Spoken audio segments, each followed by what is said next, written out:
Large-scale repatriations might be repulsive, but even more repulsive when the empty human rights lip service of the last decades, when technically nothing has been done to alleviate the terrible poverty of Roma, except for chanting a few code words about anti-discrimination and tolerance when it came politically handy. We, the European Roma, refuse the political misuse and misinterpretation of our issues. Roma must set the discourse about themselves to reveal the problems and articulate what actions and measures has to be taken. As proclaimed several times by this Parliament, and more specifically by the European People's Party, the poverty and the social exclusion of the Roma is a European issue and requires a strategy on its own. The Commission services have identified a number of issues where the French authorities will need to give supplementary information and where they will need active assistance by the Commission services to ensure that their action, now and in the future, is fully in line with the EU law. It was, to me personally, crucial that it was made clear in France that there was no intention to target actions against the Roma community, because such targeted action would have been incompatible with the fundamental values and rights on which the European Union is founded.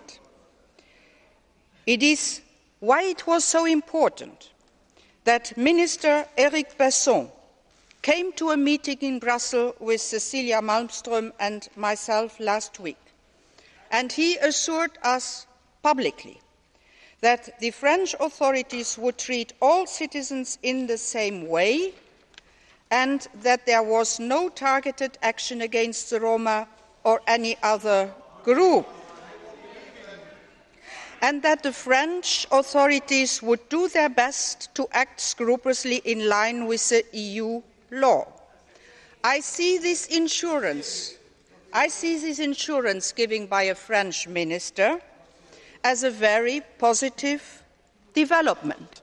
Sie glauben all das, was die Minister von Frankreich gesagt haben, nachdem sie schon gehandelt haben. Sie sind ja nicht vorher gekommen, sie sind nicht parallel gekommen. Sie haben zuerst die Leute hinausgeschmissen und dann sagen sie zu ihnen, aber wir sind gerecht und wir werden niemanden diskriminieren.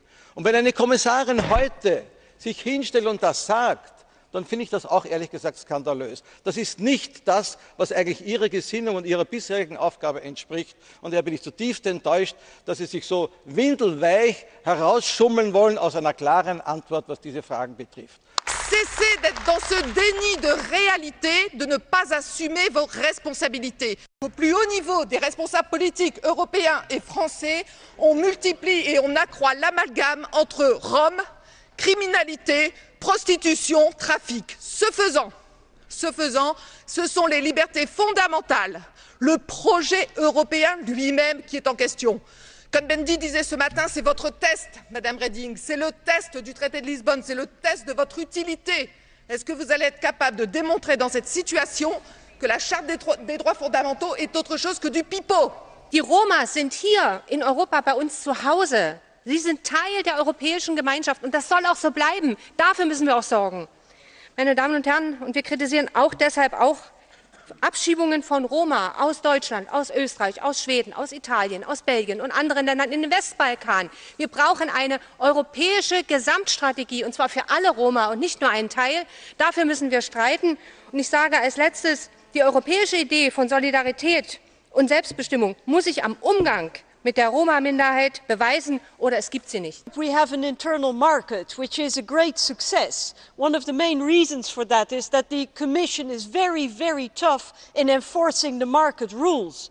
But I would wish that the Commission were equally tough when it comes to enforcing fundamental rights in Europe. And we expect from you that you stand up, not for European governments, but for European citizens. And if you don't like what you see, then you shouldn't close your eyes for what's happening in Europe, but you should act. Out of the 27 member states, 12 member states, including old and relatively new member states, have support programmes in place targeting Roma, among other vulnerable groups, for a total of €17.5 billion, including €13.3 billion from the European Social Fund. Examples of projects include grassroots interventions to promote the employment of Roma and the development of a new curriculum of Roma studies in schools. In addition, as the Vice President also referred to this, the ERDF was amended in May this year and now allows the fund to be used to support the renovation of housing in rural areas where many Roma live.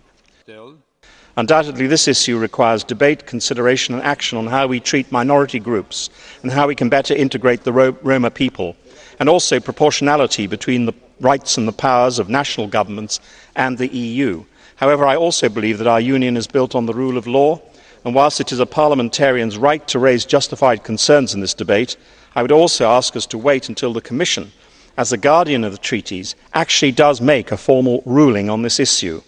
An important lesson to draw from the developments of this summer is that the Roma integration is a challenge that must be kept on the political agenda of all member states.